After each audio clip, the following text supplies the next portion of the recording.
Good evening, everyone, and welcome to our midweek Bible class. We'll start in the usual fashion with hymn and prayer. Our opening hymn is hymn number 1.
Heavenly Father, hallowed be your name. And we approach you now in prayer, realising and thanking you for the very privilege of doing so. We thank you that we may communicate at any time with you, Father, and tonight we join together as a group to pray, realising that we're blessed to engage in the study of your word. And so may your word speak to us and guide us and encourage us. May it help us to renew the old man and to cast aside the old as we wait for the day of our redemption. We pray that the fellowship we might experience tonight will be edifying, that we'll be built up by talking to one another, that we'll continue our week energised by those things that are most important to us in life. So be with us all, Father, especially those who are not here. You know all our circumstances. Above all, we pray that you'll send your Son, and it's through his name we seek you now. Amen.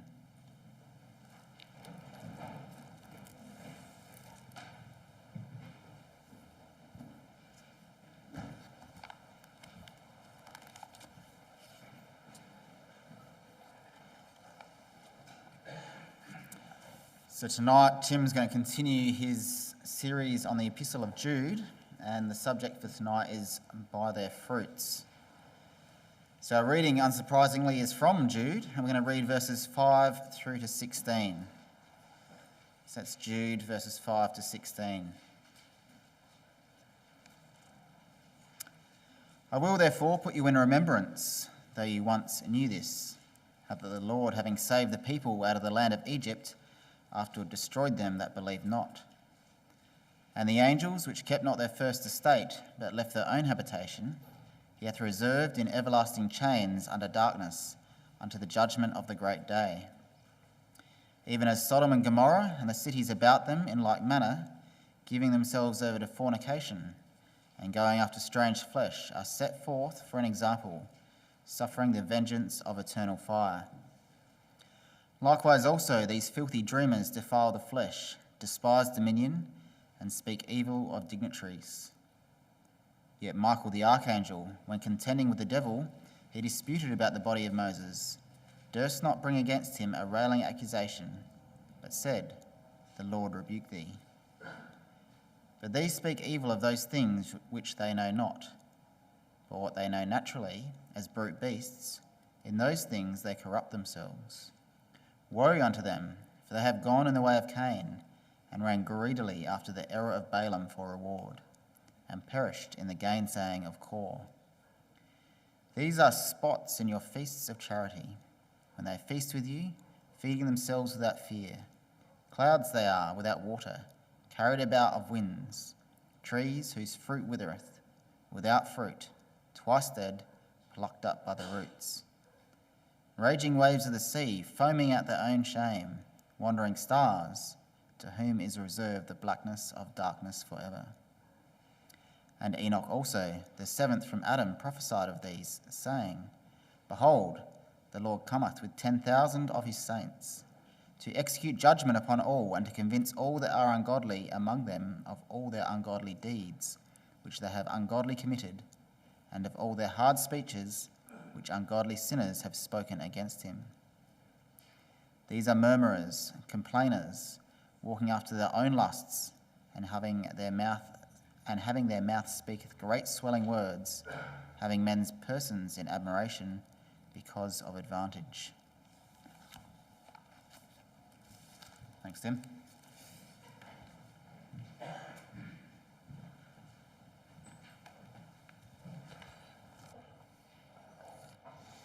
Okay, thank you, Matt, and good evening, my dear brothers and sisters and young people. Nice that we can come together again to consider the Epistle of Jude again. What I tried to sort of emphasise last time is admittedly a tricky epistle. It can be a little bit difficult, some of the language, but it is a good epistle. It's challenging, it's practical, and it is pretty relevant, let's be honest, in a latter-day context, which is what we believe we live in. Now, what I thought I'd do, I know some of you were here, some of you probably weren't here, doesn't really matter. We'll just do a quick recap, if this works, of what we covered last time. And it was sort of, most of it, I think I made the point last time, was background, because having done this before, I found that it sounds funny because it's just one chapter, but I found it actually hard to cover everything in two classes, so that's why we're doing three. And the biggest issue was that there's a lot of background to it. There's quite a lot of context that helps so that when we come to the epistle and some pretty confusing language, for example, it does make it a bit easier. So spent a lot of time on background last time. What did we cover? Well, sort of did it in three sections. First aspect was just looking at Jude, almost like a mini character study of Jude. Jude, the Lord's half-brother, who I suggested wrote the epistle, looked at how, like all that family, he kind of had a bit of a rocky road as they all came to grips with their older brother Jesus, or half-brother Jesus, and sort of struggled with him and then came good, and how he grew up much the same as the rest of them with those struggles, but perhaps more than the others, being the youngest, maybe second youngest, but probably the youngest of the four brothers in that family, in addition to Jesus. He seems to have grown up under the shadow of first Jesus, like all of them, but then even James the Just became a big figure, and then even seems to have formed some sort of mentoring relationship with Peter and was kind of almost subordinate to him as well. So that was sort of Jude, a godly upbringing, but some of those difficulties existed in his life. And then we saw that as we sort of looked at that history unravelling from AD 30 through up until AD 70, as Jude kind of grew up and worked in the Jerusalem ecclesia, we saw in parallel there was these various epistles going out from particularly the Apostle Paul, and in those epistles there was, and Peter as well, but particularly Paul, there was this theme amongst all the positivity of Paul, there was this theme nevertheless of warning that difficult times were coming down the track, that essentially what we would loosely call apostasy was coming. Hadn't necessarily come in its fullness, but it was coming, and Paul certainly warned quite a bit. And we went through there's quite a few quotes that cover that off. So there was these warnings about that. There was these warnings about Jewish fables being in and around the ecclesia. The apocrypha, the pseudepigrapha, those sorts of things were peppering around the edges of the meeting, and it appeared some people were perhaps starting to struggle with that.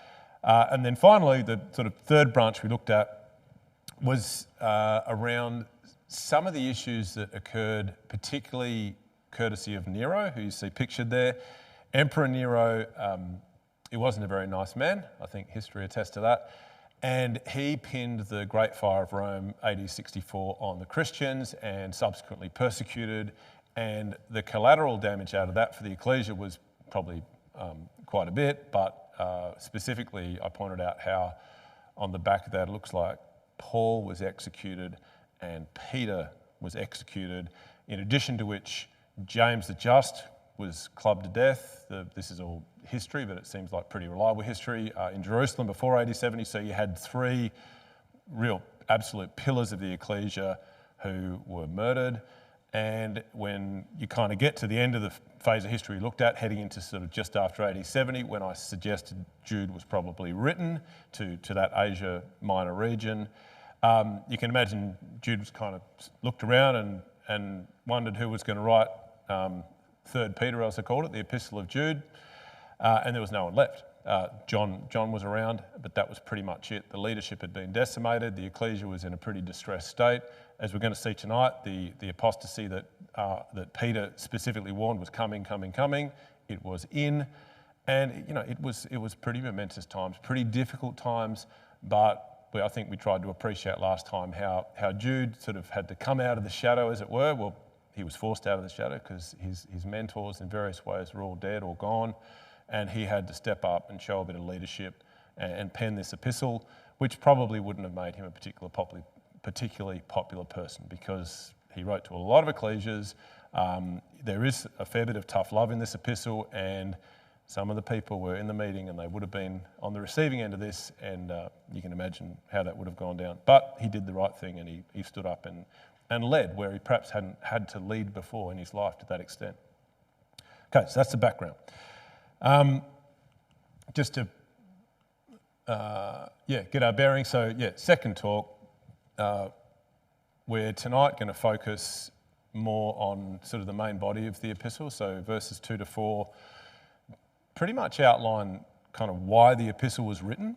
So they're really important foundational verses. So we'll look at those, and then we're going to look at verses 5 to 12, which outline 5 Old Testament examples. Peter started it, so most things in Jude are pretty much out of Peter. They're just a continuation, prequel, sequel. So we're going to look at those 5 Old Testament examples as Jude essentially looks to build a picture of what apostasy, an errorist, whatever you want to call that, what they look like. Because one of the issues we'll see was that they were having difficulty combating the apostasy within them because they didn't really know what it looked like. Okay, so we'll look at that. And so he's almost trying to build, it's like an identikit of, and we can apply this to ourselves too, and I think that's a healthy thing, and I'll make that point later. These are the sort of traits, characteristics, behaviours to look out for, but there is an external emphasis on he's trying to arm his reader with the ability to perceive a little better and defend a little better against some of these things which had snuck in. There's no doubt that is probably the main body of the epistle, is trying to help them see what does this look like, because they couldn't spot it, and it was pretty much spreading like cancer in the meeting. So that's the bulk of what we'll do tonight, and then the final study we'll look to round out the epistle as you'd expect, which is those last 7 or 8, 9 verses are really around there's some natural analogies. There's 6 natural analogies in verses 12 and 13 that round out the picture of those behaviours. So we'll touch on those first, God willing, and then he gets into some really kind of practical advice around, okay, well, I've helped you figure out what this looks like, but now what are you going to do about it? Now that you can spot it, how will you engage with those people? It's interesting how there's a bit of a range. It's kind of a tailored approach, so it's quite interesting to see on a practical level where Jude takes us, and some of the nice exhortation at the end of that epistle. So that's next class, God willing. Okay, but we are going to deal with the second one tonight, as you'd expect. All right, so as I said, let's get into it. Jude, we left off. He's going to pick up the pen. He's going to do what Peter couldn't do, because Peter was dead, and pretty much write the sequel to 2 Peter 2, which is we call the Epistle of Jude. And the first, you'll be wondering why I've got that there, but it'll become apparent in a minute.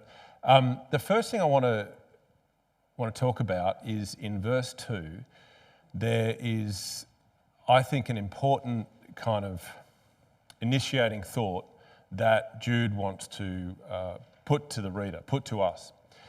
And it's essentially, I don't think it's strictly the purpose of the epistle, but it's almost like this caveat before he gets into it to say, essentially, let me get it up there. Essentially, he starts with some positives, right? Very, very positive, really. You know, verse 2, mercy unto you and peace and love be multiplied, okay?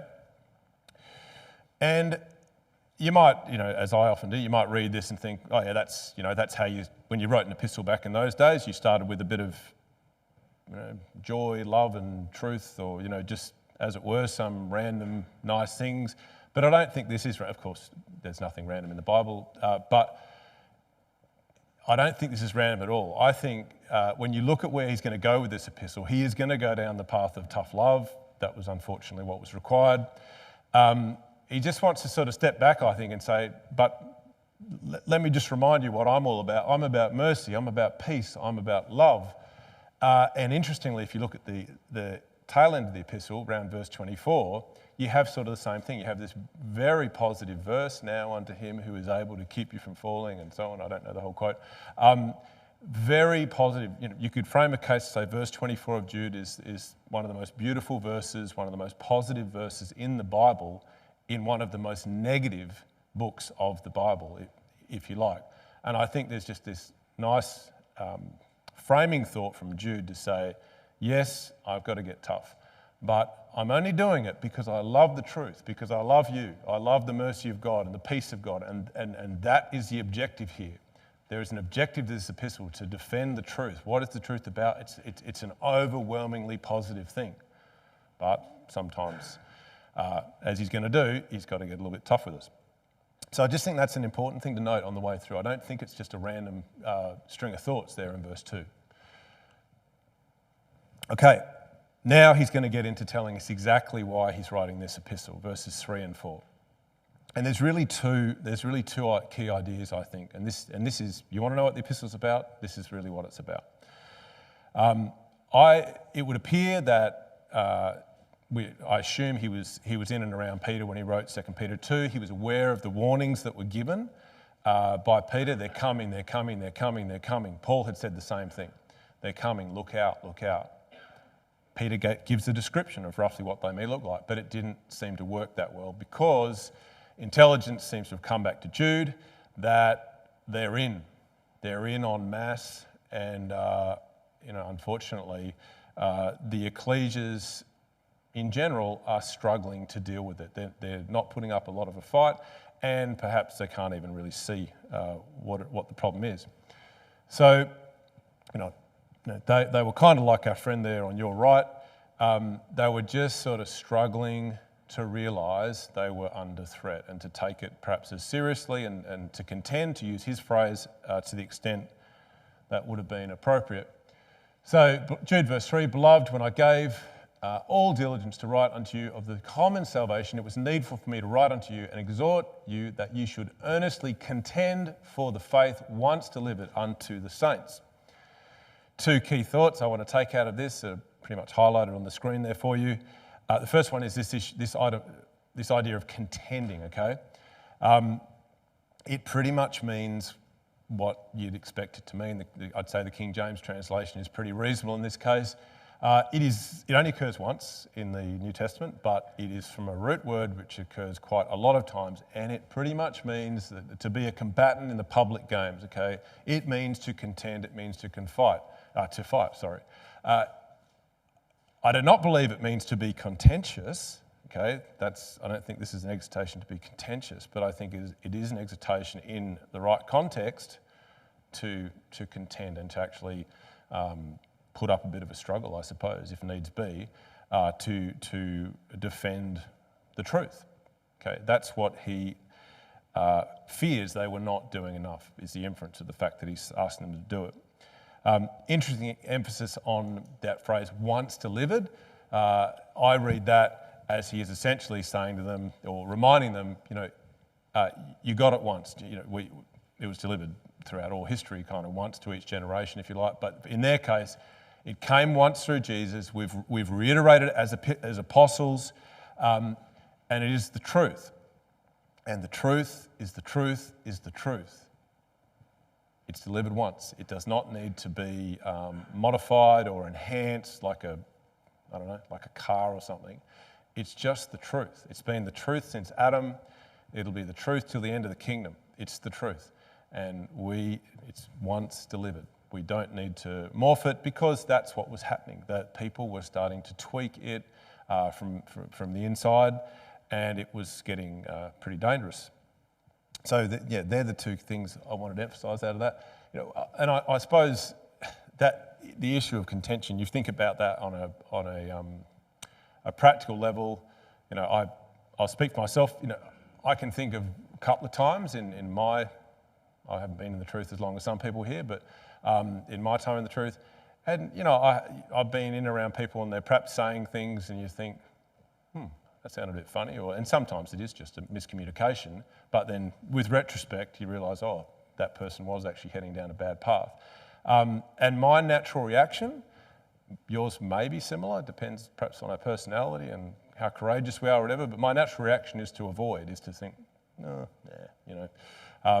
guess maybe it's nothing, or someone else will deal with it, avoidance is easy, but in their case, avoidance was just about going to kill them if they took it too far, because nothing was happening and it was starting to prosper in their midst. So I guess there comes a point where we have to actually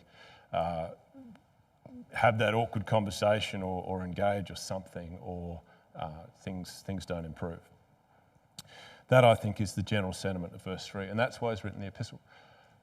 Okay, next issue with, he was saying, pretty much linked to that, was the issue, as I said before, that they were having, the reason, at least in part, it seems they were struggling to struggle, is because they didn't even know who to struggle with or whether they should struggle. They could not see what was going on because these false brethren, the Enochites, I suppose, is how I referred to them last time. Enochites, because I didn't, for those who weren't there last time, I made the point that, and I'll have to do the short version, but one of the pseudepigraphal works, which is like the Apocrypha, one of these false books, these Jewish fables doing the rounds, was the book of Enoch, First Enoch, and I suggested that the book of 2 Peter 2 and Jude are heavily based on, in terms of their language, on the book of Enoch. It is heretical, it is dodgy, but they deliberately mimic the language to sort of, I think, as Jesus does with the parable of Lazarus, flip the heretics' language around and use it against them. It's a funny technique, but I think that's what's happening. So you see there's quotations of Enoch in Jude, and there are Jude and 2 Peter 2 are absolutely full of allusions to Enoch, pretty much all the languages from First Enoch. So, anyway, they were having trouble spotting the Enochites. That was a long way of saying that.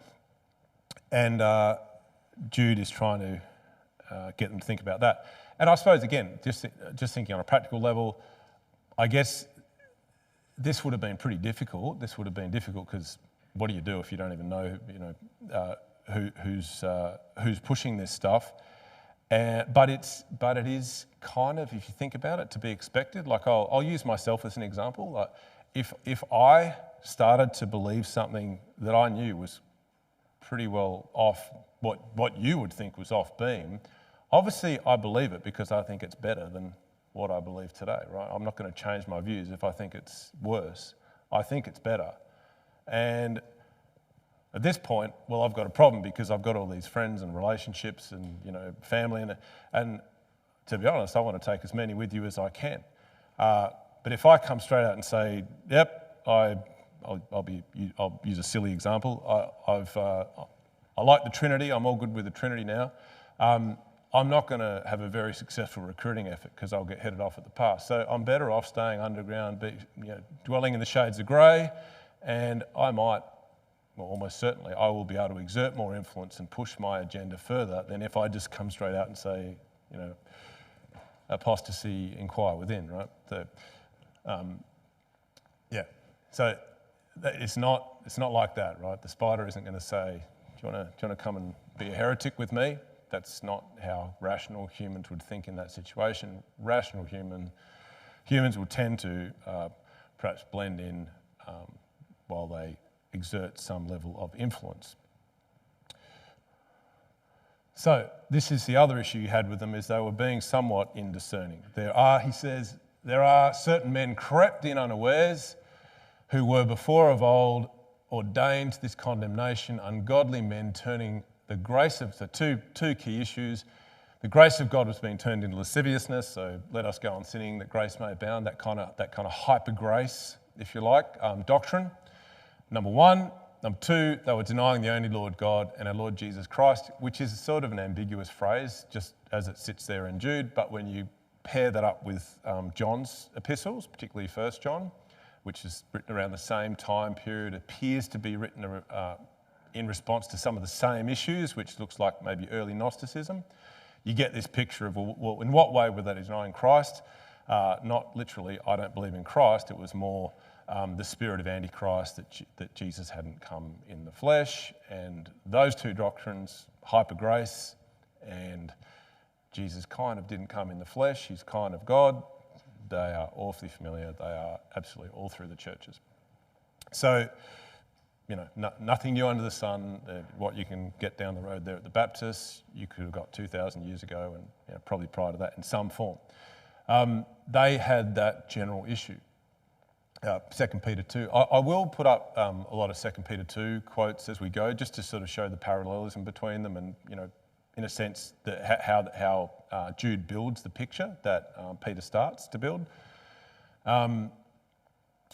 And I just wanted to make, one final point on this. So this is indeed why he wrote. They were having trouble spotting things, and this epistle he is trying to help people get through that in this epistle with some practical advice and some examples. But just to emphasise the challenge, when I looked at this, I thought back to verse 1, which we touched on last time, about that language of sanctified. So he starts the epistle with this mention that they were sanctified, and of course that's emphasising that we're called to be separate and holy, all that sort of thing. And we go, okay, yep, I get that. But you just think on a practical level about the impossibility of doing that, of being separate, when you kind of got all these people breaking bread with you, and that's pretty much what was happening. We don't know how many, but it's obviously quite a bit. There's quite a bit of impetus behind this at this stage. There's quite a few people, and they are subversively trying to convince people of things that are not the truth. Okay, very, really dangerous and unfortunate situation that they got into at this point. So hard to be separate when you pretty much can't be separate, or you're in the ecclesia and it's there. So hence he's saying, I think you need to deal with this. All right. So that's sort of why he wrote that. That's the setting the scene for the epistle, and now he's going to get right into it. And he's going to, as I said, from verses 5 to just about verse 17, but with the 5 Old Testament examples, you can structure that. There's ways of construing it as 6, but we'll say 5. And the 6 natural analogies in verses 12 to 13. He is pretty much going to spend the bulk of the epistle building a picture of these are the sort of behaviours, these sort of characteristics that you need to be a little more discerning around. He's saying to his readers, and I suppose to ourselves, these are the practical things I would suggest you just look out for. And before we sort of jump in, I think I made this point before, but I put this here so I didn't forget. I just want to emphasise, look, the focus of that middle section of the epistle we're about to consider, it is somewhat outward. This is what you need to look out for, okay? So I'm not going to pretend it's all about looking at yourself. It is outwardly focused. But there is absolutely no harm as we go through in reflecting on ourselves. In fact, I'd say it's a healthy thing because most of these characteristics as you look at them, some probably more than others for different, depends on who we are. But, if I'm honest, I look at some of these and think I can see a little bit of myself in some of these and I can improve in this area. And that's it. So it's good for us to, as we go through, yes, these are things to watch out for in other people, but they're things to watch out for in ourselves as well. So let's do both as we go through. Okay, so yeah, the previous slide said forebears. By forebears, I mean Jude is going to lay down, these are the predecessors, these people in the meeting here that are causing problems up there in Asia Minor, it's well-trodden ground. They have forebears, they have predecessors. This is not new. And I just want to remind you of the sort of people they are emulating. And it's not a very nice list. Okay, so we'll go through them one by one. The first example I think he brings up, he speaks generally about the wilderness wanderings, but it seems to come to a focal point particularly around the example of Dathan, Abiram, and Korah. Okay, Dathan, Abiram, and Korah. And this is, of course, during the wilderness wanderings, we had this rebellion against Aaron and Moses and their leadership. And to me, there's lots of sort of things you can look at around this example, but the thing that I think Jude is and Peter, because he started it, is particularly wanting us to think about around this example is the danger and the need to be wary of a hunger for influence, okay? Dathan, Abiram, and Korah and their entourage, they were not happy because they had an agenda to push and Aaron and Moses were in the way. Aaron and Moses were the top leaders, right? There was a hierarchy in those times. They were number 1 and 2, and these people were not happy that they weren't up there with them. And they wanted that. They hungered for that, and they were willing to do some pretty nasty things to get there. It is an example that comes up quite a bit in the Bible. It is reflected on as a particularly bad example of behaviour, of particularly leadership. They were leaders, hungering for more, hungering for influence, and the danger of that sort of mindset. So it is a warning. I think most of us know the story of number 16, but just a couple of verses to get our bearings. Number 16, verse 2, there was 250 princes of the assembly, famous in the congregation, men of renown, okay, senior leaders, capable people. And they went up against Aaron and Moses and said, you take too much upon you, okay, as in we should be doing what you're doing, I suppose is how I read that. They wanted the power. And if you look at 2 Peter 2, Peter picks up on this. He says, pointing forward to what he's saying is coming, they despise government, so leadership if you like, presumptuous are they, self-willed, they are not afraid to speak evil of dignities. So they're not afraid to say nasty things about leadership, okay? Ecclesial leadership, I suppose, if you want to bring it forward in modern language. Or our modern language, not in the world out there. Jude, the angels which kept not their first estate, same example, but left their own habitation. Some people do link this to the sons of God going after the daughters of men. I think that fits better here, but that example does sort of feature in both epistles anyhow. The angels there, I'd suggest to you, it's the Greek word angelos, it's that application towards, it means messengers, mostly God's immortal messengers, which we call angels, but occasionally God's mortal messengers, Revelation 1 being the really sort of well-known example of that, where the ecclesial leadership are referred to as angels. In this case, I'd say it's similar to that, okay? They did not stay within their own position of authority, is how the ESV puts it, which I think is better. They were not happy. They actually had authority, but they wanted more. They wanted the top job, if you like. He goes on, that's verse 6. Verse 8, he says, very similar to Peter, pretty much a repetition. They despise dominion and they speak evil of dignities, okay? And, hang on, there we go. Verse 16, they are murmurers, complainers, having men's persons in admiration because of advantage, okay? murmurers, complainers. That was kind of a theme of the wilderness wanderings. And there's this theme of people, I read it as almost networking, respective persons, building up momentum as they did very successfully. They built up this incredible momentum, this groundswell against Aaron and Moses, to the extent that it looked like if God hadn't intervened, or Aaron and Moses were gone, it was very, very powerful what they did. So the whole picture to me of Dathan, Abiram and Korah and the aspects that Jude is warning us about here, these are things to look out for, he says, is people who like to sort of undermine and canvass and network and sort of smear ecclesial leadership en masse. That is what Dathan, Abiram and Korah are just magnificent examples of. And Jude is saying to us, just watch out for that. Just watch out for that. It's not good. It's not godly behaviour. There were consequences. I don't want to dwell on the consequences. I think we know the consequences of sin ultimately. But I just want to put this up here as much as anything to just, I'm not going to do a lot of this, but just to look at the parallels between Peter, Jude, as I said I would do, but also First Enoch. So sometimes it's just these very striking parallels between them. There's far more than I put in these slides. I actually cut a lot out because I looked at it and thought, this is a bit pointless.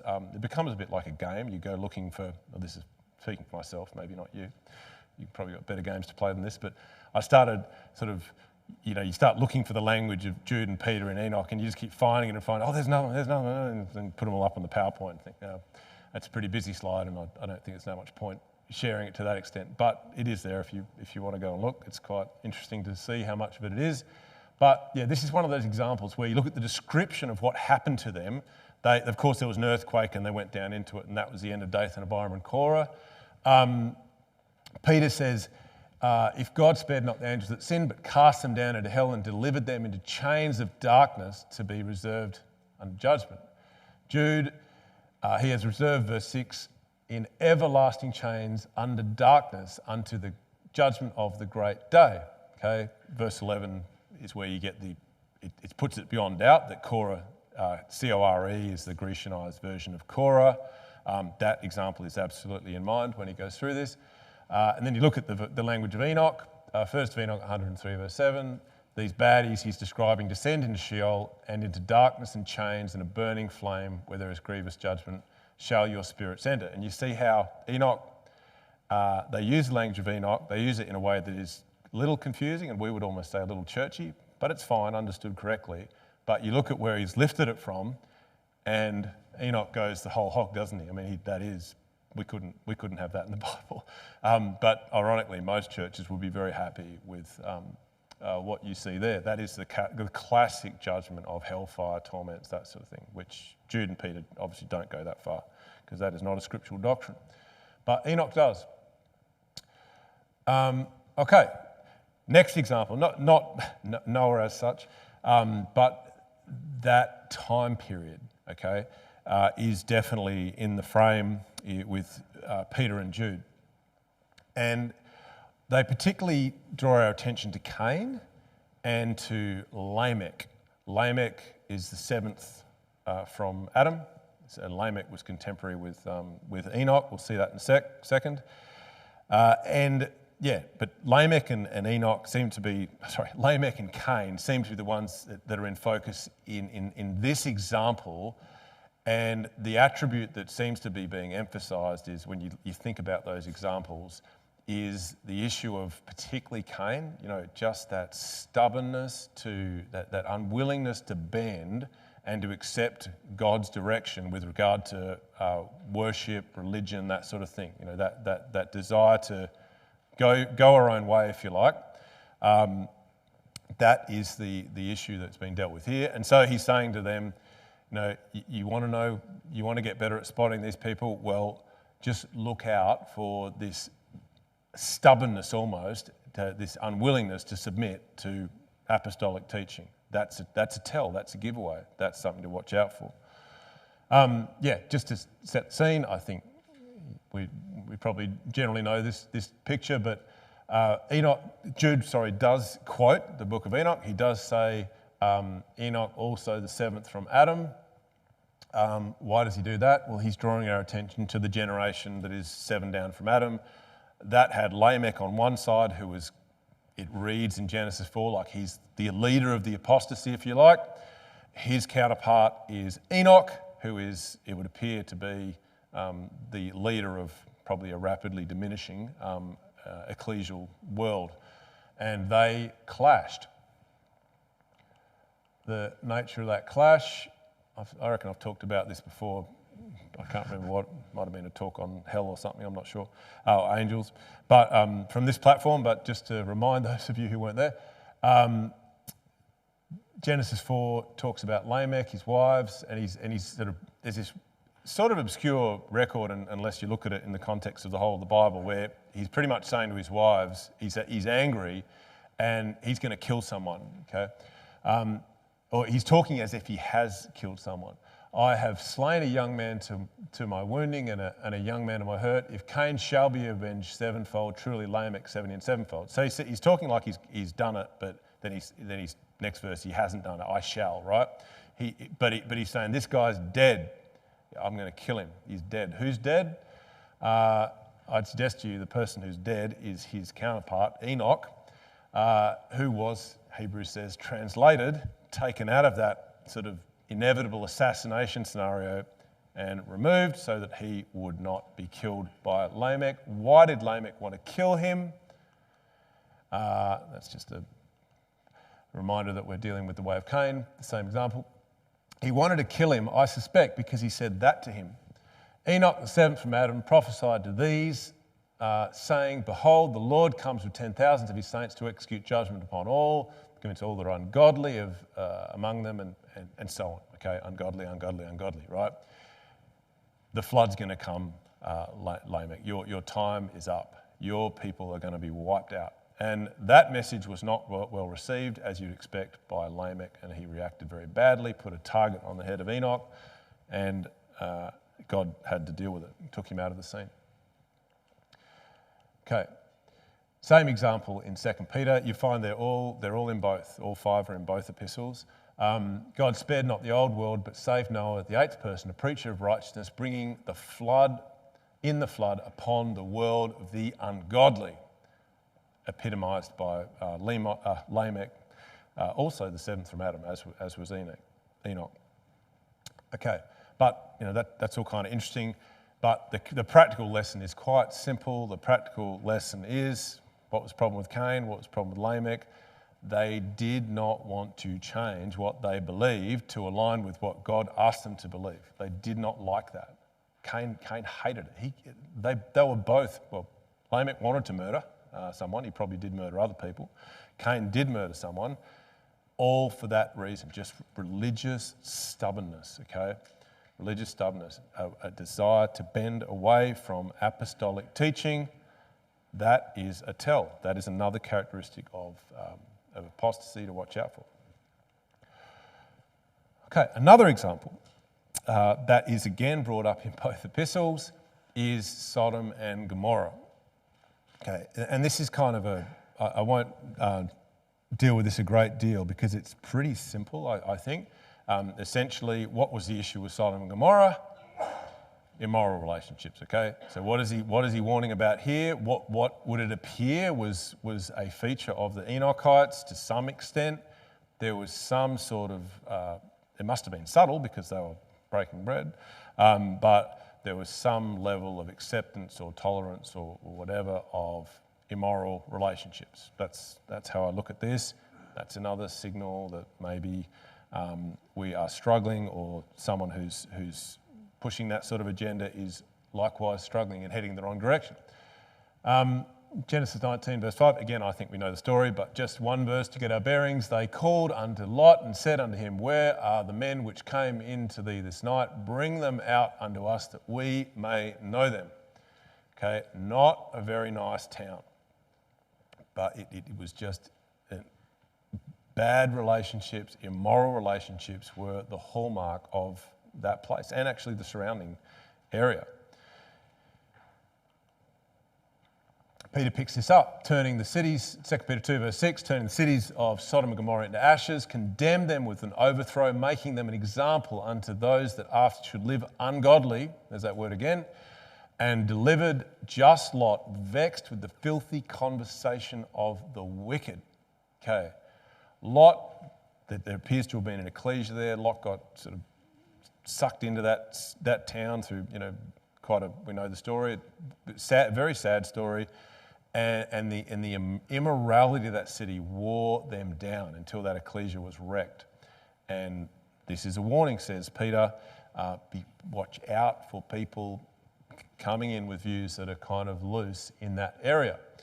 Jude, even as Sodom and Gomorrah and the cities about them in like manner, giving themselves over to fornication, strange flesh, and so on. Likewise, verse 8, these filthy dreamers defile the flesh. Another, I would suggest to you, allusion to Enoch. It is absolutely full, particularly chapters 83 to 90 of, it's actually called the Dream Visions, that section of the book of Enoch. I think there's 106 chapters, I think.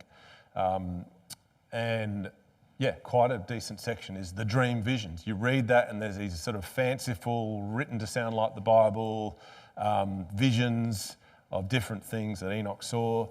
And probably they are having a go at these filthy dreamers, the Enochites, who were pushing this stuff in the ecclesia. Okay, so there's another thing to watch out for. He says, just watch out for that. You start seeing sort of sympathy for that sort of thing, tolerance for that sort of thing. Not great. Oh, there we go. Okay. Next example, second to last, we've done 3, there's 2 to go.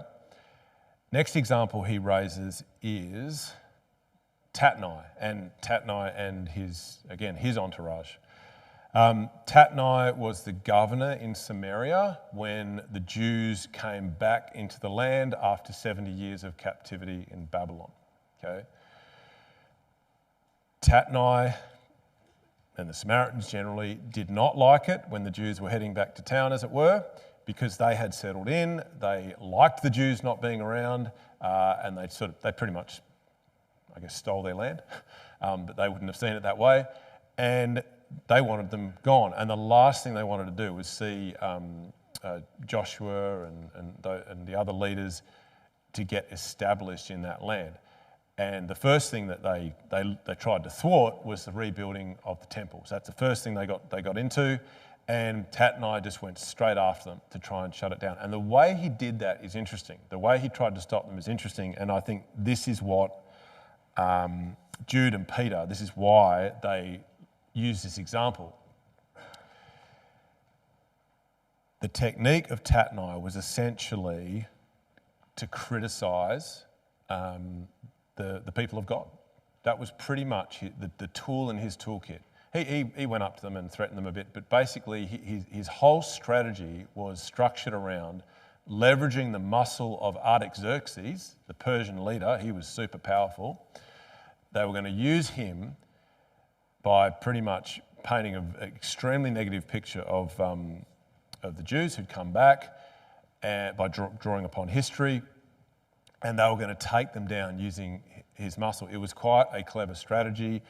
I think it's fascinating when you think about that example. A really important practical point is when you look at what they said, the accusations they levelled against the ecclesia, if you like, they were largely true. Okay, and this is an important point, I think. Picking apart God's people, we would suggest, with all humility, that's us.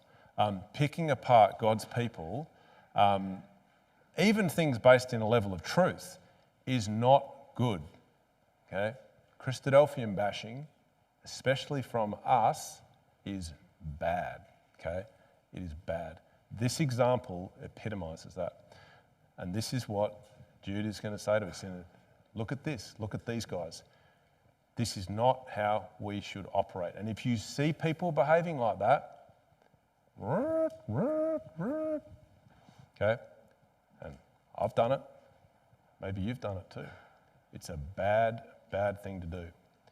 Okay, it is the beginnings of apostasy, apostate sort of thinking. Critical of true believers. Ezra, look at the relative truth and accuracy of what he's saying. Writes a letter to Artaxerxes. This is obviously the short version. He says, they're building the rebellious and the bad city. A matter of opinion, but it had been rebellious against the Babylonians. It's a fact. They were told by God to do what Babylon said, and they rebelled against God. They were, it's some truth to that, right?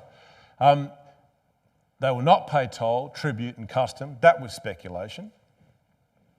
And they have moved sedition within the same of old time. Again, somewhat true. They had been somewhat seditious against the Babylonians. Okay? Important point. Somewhat true. Not completely made up.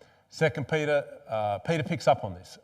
Now, the emphasis of Peter is he's going to point out the example of the archangel Michael, who on God's behalf went head to head, not directly, but I think worked around the events of this, and the angels pulled the strings, and Artaxerxes didn't fall for it, okay? But the angels got involved, and Michael appears to have been, at least in the vision of Zechariah, which you can see it there, he seems to have been the key figure passing on the message.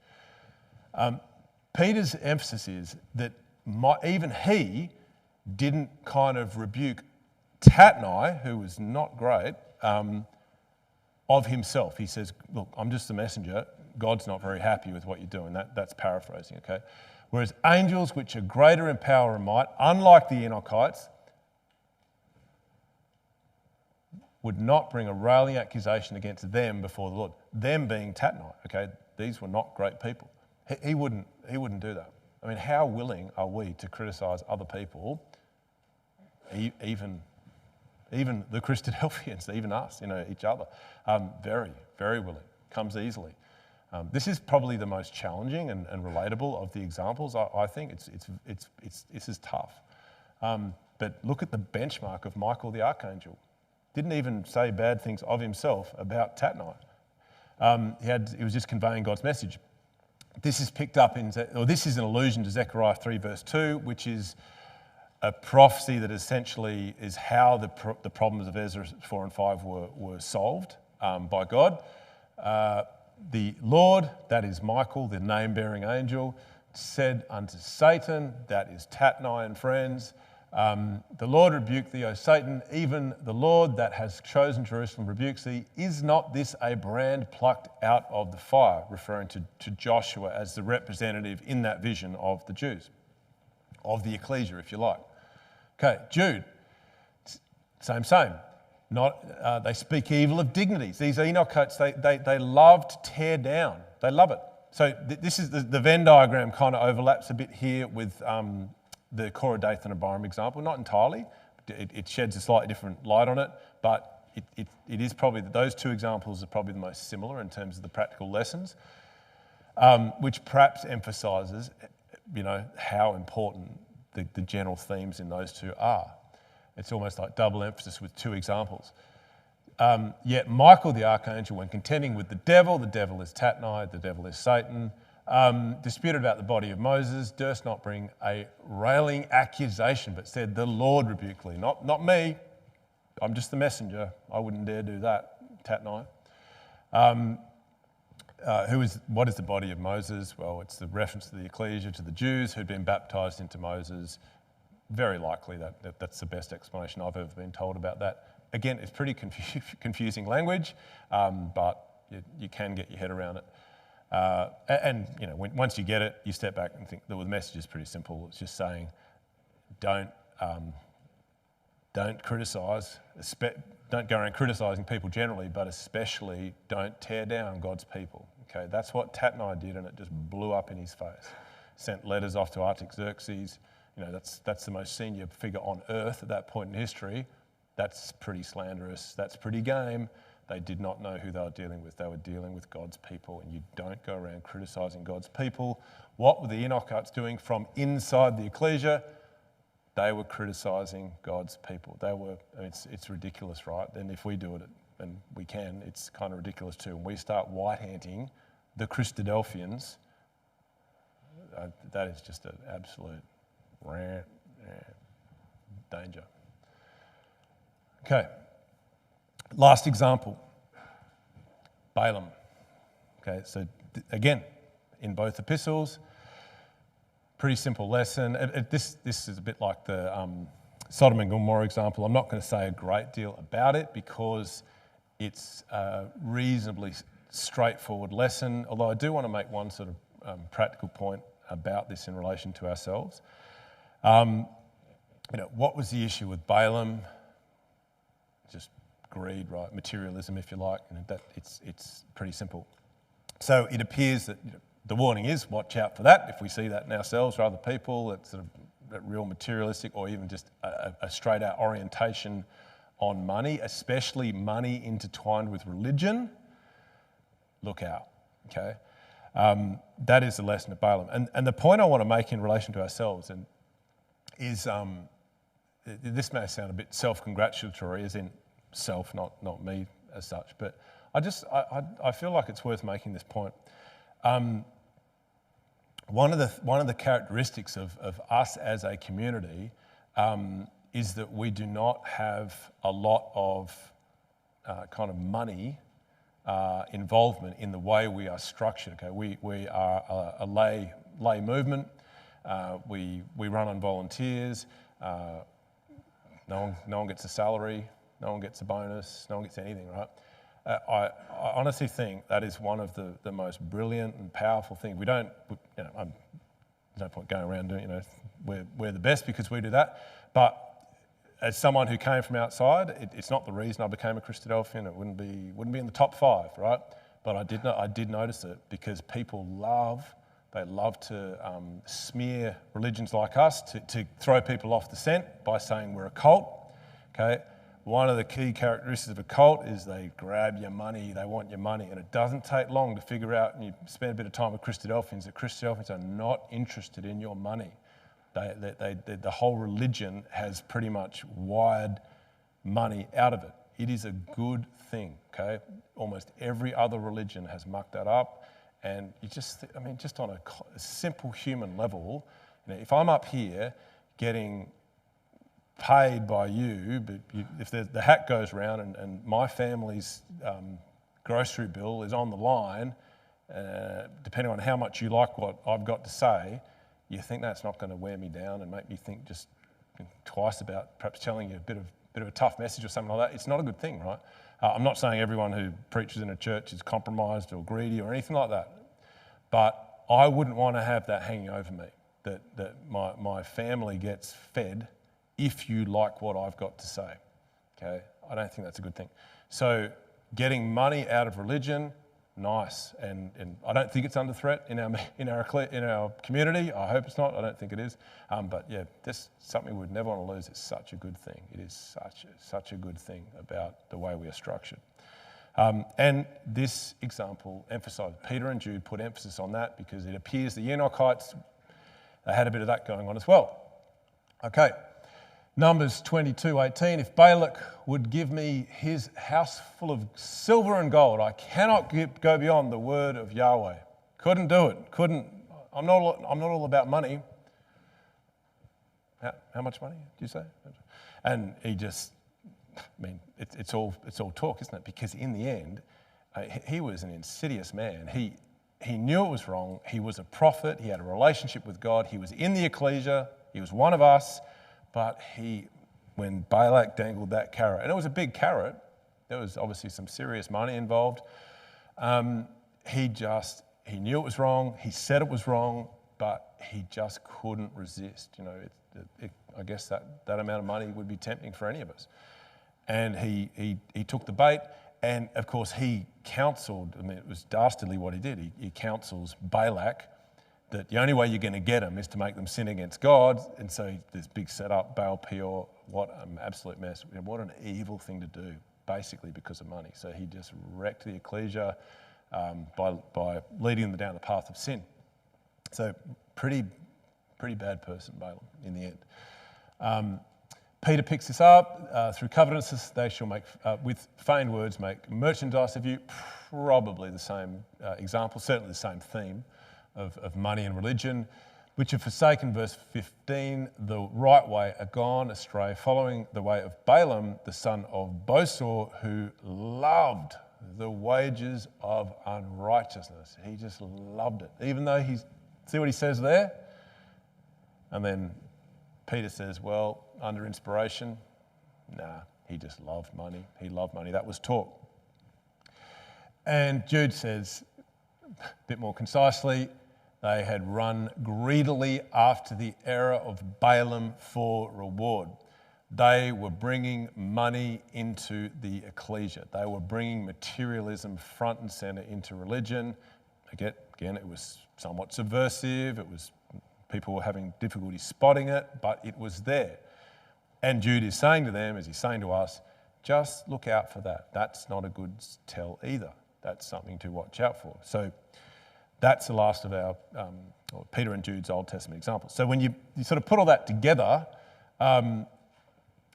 you start to build a picture. He's starting to build a picture for us. These are characteristics you need to watch out for in ourselves and in other people, because this sort of thing is perhaps deliberately at times hard to spot in terms of the people involved.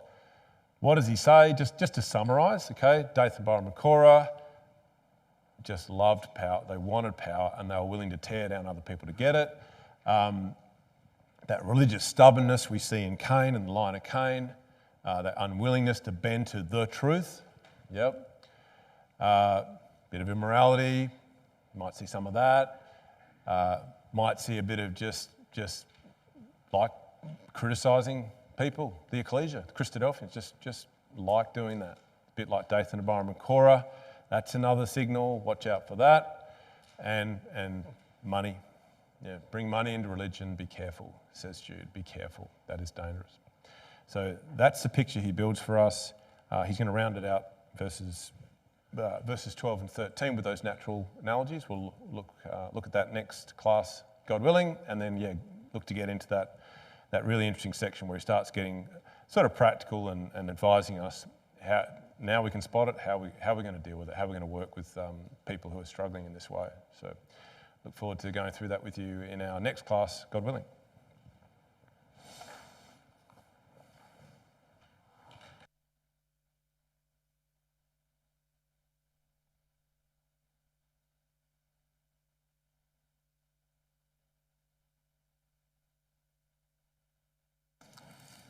Thank you very much, Tim. Just got a few announcements before we conclude. Really just relating to next Sunday. So our brother Aaron Gibbs is to preside in the morning and brother Matt Wigsell to exhort. And we're reminded that there's lunch and a business meeting. And there's plenty more details in the newsletter about that. It's a special business meeting Sunday afternoon. Hall cleaning is the responsibility of the following families: Brother Michael Warner, Aaron Gibbs, Lewis Luke, and Dan Hill. So we'll close now with hymn and prayer. Our closing hymn is hymn 360.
Heavenly Father, there is no other God beside you, and we know that you are the source of all true wisdom and righteousness.